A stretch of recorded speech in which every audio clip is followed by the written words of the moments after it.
Siguro sa parte namin sa cast, kami nila Tito Dante and Cedric, nagawa na namin yung trabaho namin. Nagawa na namin yung pwede namin i-share at ibigay doon sa pelikula. So ngayon, nakasalalay na lang talaga sa pag-promote namin and of course doon sa timpla ng hinahanap ng mga tao ngayon pagpasok ng Metro Manila Film Fest. So wala, siguro ang ganda lang nung pakiramdam na meron kami isang pelikula na kaakibat namin si Lord.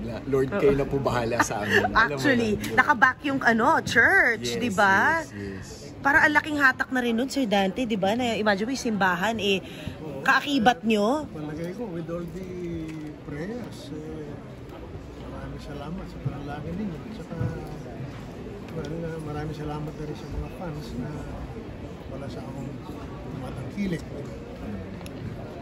Are you scared to offend? I think the intention of the film is not to offend, pero just in case meron siyang matatamaan, hindi kami nakafocus doon, but rather nakafocus kami doon sa kung ano pa yung pwede nating maitulong. More than the offense, siguro yung tulong na maibabahagi namin in terms of our current state as a country.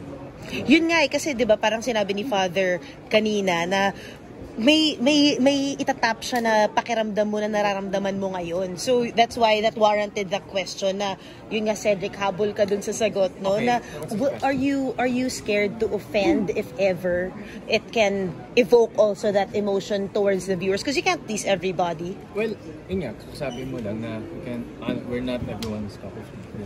And at the same time, whenever we seek for truth, hindi natin minsan maiiwasan talaga na may masasaktan. And I think, depende yun kung ang intention ba talaga ay manakit or baka mamaya minsan ang intention ay questionin yung matagal natin na parang stock knowledge lang natin, then we have to ask ourselves na parang wala namang masamang baguhin natin, lalo na kung ang pinaka magbe-benefit naman nun ay tayo rin as a whole. As long as siguro nagiging constructive yung mga criticism, I think we have to live with that. As a Filipino rin, kailangan din natin na parang sabi nga sa General Luna, di ba? Ni Apolinario Mabini, ni Kuya Epi, dun sa sa General Luna na parang orgulyo, I think.